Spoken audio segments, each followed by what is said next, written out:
Bienvenue sur Prestige et Luxe, la chaîne où le business et le luxe se rencontrent. Aujourd'hui, nous abordons un sujet fascinant mais controversé, les oligarques russes. Ces puissants hommes d'affaires, devenus milliardaires après la chute de l'Union soviétique, sont connus pour leur influence massive sur l'économie russe, mais aussi pour les zones d'ombre qui entourent leur richesse et leur pouvoir. Le terme « oligarque » désigne un petit groupe de personnes qui contrôlent une grande partie de la richesse d'un pays. Dans le cas de la Russie, ces oligarques ont émergé dans les années 1990, lorsque l'économie russe était en plein bouleversement.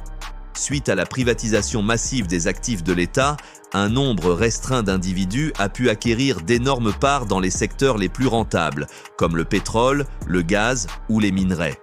Des noms comme Roman Abramovich, Mikhail Khodorkovsky ou Oleg Deripaska sont devenus synonymes de richesse démesurée et d'influence politique. Mais comment ces fortunes se sont-elles réellement construites ?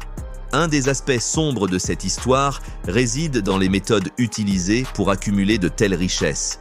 Dans une économie post-soviétique instable, où les lois étaient floues et les autorités corrompues, ces oligarques ont su manipuler le système. Certains ont utilisé des réseaux d'influence, d'autres ont profité de la faiblesse des régulations pour acheter des entreprises pour une fraction de leur valeur réelle.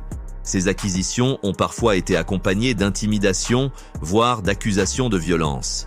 Un autre point important est la relation étroite entre les oligarques et le pouvoir politique en Russie.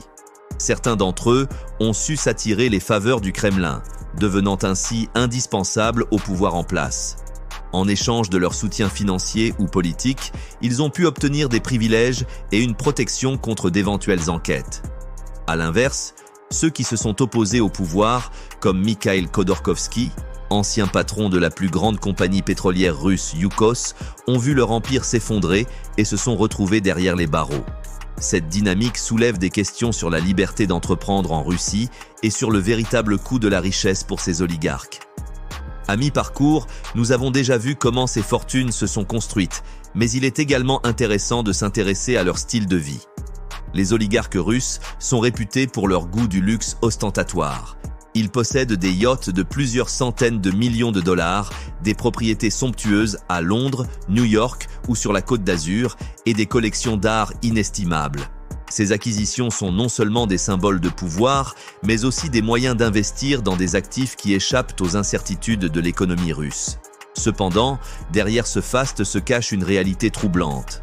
Les sanctions internationales, particulièrement celles imposées après l'annexion de la Crimée en 2014 et plus récemment avec l'invasion de l'Ukraine en 2022, ont ciblé ces milliardaires.